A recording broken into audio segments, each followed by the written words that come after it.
গত 15 বছর ধরে ওই আওয়ামী লীগের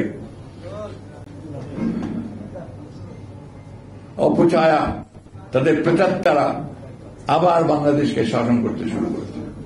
ওই শাসন তারা করছে ভিন্ন পদ্ধতিতে। আবার এই একদলীয় শাসনের লক্ষ্যে তারা গণতন্ত্রের একটা ফসাদ তারা সৃষ্টি করেছে, কিন্তু গণতন্ত্র তারা বিশ্বাস করে না।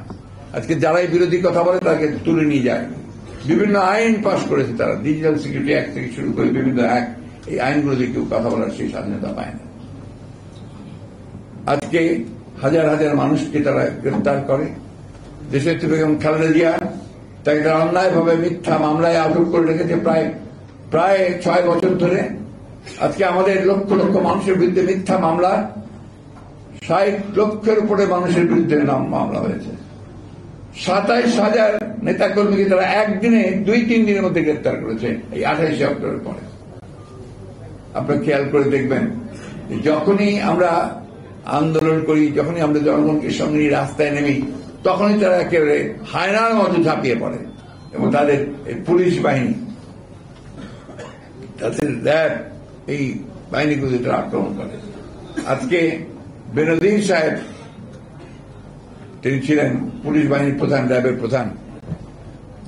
তার বিরুদ্ধে যখন সমস্ত কাগজ পত্রিকাগুলোতে তার অপকীর্তি, তার চুরি, তার দুর্নীতি বেরিয়ে আসছে, তখন আওয়ামী লীগের সাধারণ সম্পাদক সাহেব বলছেন সে কি আওয়ামী লীগ করে।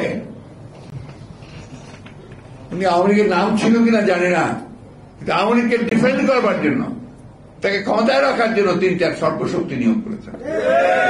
কারণ ওই নির্বাচনের সময় তিনি র্যাবের ডিজি ছিলেন, সেই সময় পরিষ্কার প্রকাশ্যে বলেছেন যে সেই সরকারকে, সেই দলকে ভোট দিয়ে যারা উন্নয়ন করছে, উন্নয়ন করতে যাচ্ছে, তাদেরকে আমরা উন্নয়নের পক্ষে আছি। আজকে তার এই কথাগুলো বলার কথা না, কিন্তু সে বলেছে, এবং সে যত রকম করে পারে বিরোধী দলকে সে নির্যাতন করেছে। তারা বেআইনিভাবে হত্যা করেছে, জুডিশিয়াল কাস্টডিতে হত্যা করেছে, গুম করেছে, খুন করেছে, এবং মিথ্যা মামলা দিয়ে, এই গায়েবী মামলাটা বলতে সেই সময়কার তৈরি সমস্ত। পুলিশের আইজি এখন যিনি আছেন তিনিও স্যাংশন প্রাপ্ত। কিছু